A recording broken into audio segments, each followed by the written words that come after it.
بہت سارے پیشنٹس میرے پاس آتے ہیں جو کہ غم سے گزر رہے ہوتے ہیں، اور اس میں کافی تعداد ان لوگوں کی ہے جو ینگ ہے۔ جیسے اس دن ایک شخص میرے پاس آیا اور مجھے کہتا ہے کہ ڈاکٹر وسیم، میں غمگین ہو جاتا ہوں بغیر کسی وجہ کے، یعنی کہ مطلب میرے پاس کسی چیز کی کوئی کمی نہیں ہے، لیکن بس بیٹھے بیٹھے میں غمگین ہو جاتا ہوں، مجھے پورا ارد گرد کی سراؤنڈنگ غمگین لگتی ہے اور میں خوشی کو محسوس نہیں کر پا رہا ہوتا۔ تو مجھے بتائیں اس کی وجہ کیا ہے؟ تو میں نے اس کو جواب دیا کہ وجہ جاننے سے پہلے یہ دیکھو کہ غم کے متعلق ہمارا دین کیا کہتا ہے، اللہ تعالیٰ کیا ارشاد فرماتا ہے۔ غم جو ہے نا وہ عبادت کا بہترین ٹائم ہے۔ اگر آپ غمگین ہیں اور غم زدہ ہیں تو دیکھیں کہ اس وقت اگر آپ اللہ سے رابطہ اپنا قائم کر لیں گے اور اس مومنٹ پہ آپ اللہ کی عبادت شروع کر دیں گے، اللہ سے باتیں شروع کر دیں گے، اللہ سے اپنا تعلق مضبوط کریں گے، تو یہ بہترین ٹائم ہے عبادت کا۔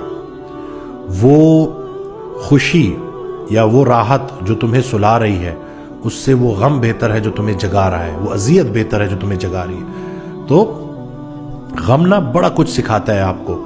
غم سے گھبرانا نہیں ہوتا، غم کو ریڈ کرنا ہوتا ہے۔ حضرت واصف علی واصف رحمۃ اللہ علیہ کا بڑا پیارا جملہ کہ غم میں غم دینے والا اگر یاد رہے تو انسان بڑا بلند ہو جاتا ہے۔ اور ایک اور جملہ ان کا بڑا پیارا کہ خوشی کے چھن جانے کا نام غم ہے۔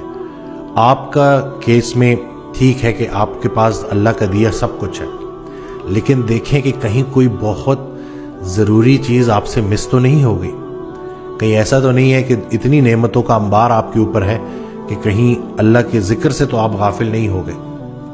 اور دیکھیں کہ اپنے اندر اس غم کے دوران جو کام آپ کر سکتے ہیں، اپنے آپ کو مصروف عمل کر سکتے ہیں، یعنی کہ جب آپ کو لگ رہا ہے کہ ارد گرد کی پوری سراؤنڈنگ غمگین ہے تو آپ ارد گرد دیکھیں کہ خالی آپ غمزدہ نہیں ہوں گے، ہو سکتا ہے کوئی ایک انسان غمگین بیٹھا ہو۔ تو اگر آپ غم میں ہیں، تنہا ہو گئے ہیں، تو تنہائی ہی آشنائی ہے اور بیسٹ ٹائم ہے۔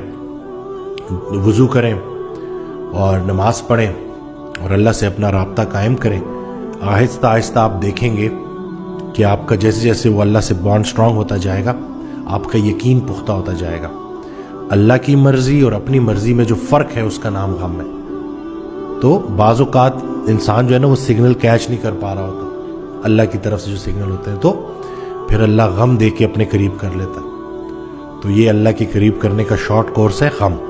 تو آپ جیسے جیسے غم میں کو ریڈ کرنا شروع کریں گے، اللہ کو یاد کرنا شروع کریں گے، تو پھر یقین جانے کہ ایک وقت آئے گا کہ آپ بھی یہی جملہ بولیں گے کہ جسے میں اپنا بدترین دور سمجھ رہا تھا وہ بہترین دور کا آغاز تھا۔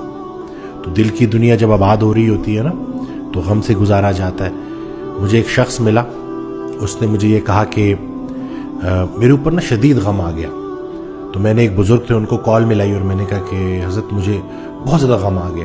تو انہوں نے جواب دیا کہ بیٹا ایسا لگتا ہے تجھے کسی کی دعا لگ گئی ہے، کیونکہ یہ جو غم ہے نا، یہ جو مشکل وقت ہوتا ہے یا جو یہ غم ہے، یہ آپ کو وہ باتیں سکھا جاتا ہے اور وہ چیزیں بتا جاتا ہے، زندگی کا وہ سبق یاد کرا جاتا ہے جو خوشی میں آپ کو نہیں مل سکتا۔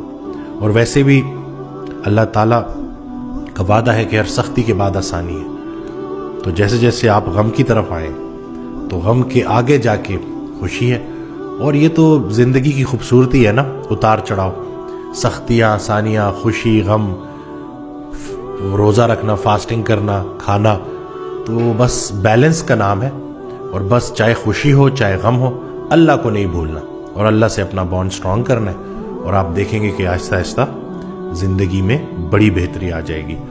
اور تنہائی میں جب بھی آپ بیٹھیں نا اور آپ کویسچن کریں کہ دیکھیں کیا اللہ مجھ سے راضی ہے، آپ کو اگر یہ سوال آپ سوچتے ہیں تو اپنے آپ سے خود پوچھیں کہ کیا آپ اللہ سے راضی ہیں؟ جتنا آپ اللہ سے راضی ہیں اتنا اللہ آپ سے راضی ہے۔ جب اللہ کسی بندے سے راضی ہوتا ہے تو اس کو اپنے آپ پہ راضی کر لیتا ہے۔ تو دیکھیں کہ کہیں کوئی خواہشات ایسی تو نہیں رہتی ان نوٹسڈ جن کی وجہ سے آپ تنگ ہو رہے ہو، اور کوئی ایسی بات کہ جو دعا جو ابھی پوری نہیں ہوئی اور اس کی وجہ سے آپ پریشان ہو کے پتہ نہیں کب جا کے اللہ میری یہ دعا پوری کرے گا۔ تو اگر آپ نے ایسی اپلیکیشنز بھیجی ہوئی ہیں اللہ کو کہ جس میں آپ نے کچھ خواہش ظاہر کی ہے دنیاوی چیزوں کی، تو ان کو وڈرا کریں اور موجود لمحے پہ راضی رہیں. سر اٹھا کے اللہ سے کچھ مانگنے سے پہلے سر جھکا کے وہ ساری نعمتیں گن لینا جو اللہ نے آپ کو پہلے ہی دی ہوئی ہیں. رعایت نمبر 1، ہمیں رسول اللہ صلی اللہ علیہ وسلم کا امتی بنایا. رعایت نمبر 2 کہ توبہ کا دروازہ کھلا ہے. اور رعایت نمبر 3 کہ ہر انسان سے اپنا اپنا حساب ہونا ہے. تو جس غم کے مقام پہ آپ صبر کرتے گئے تو اتنا آپ اللہ کے قریب ہوتے جائیں گے. تو بس یہ ویڈیو آپ سب کے لیے ہے. ویڈیو شیئر کرنا نہ بھولیے گا، دعا میں یاد رکھیے گا. اللہ حافظ.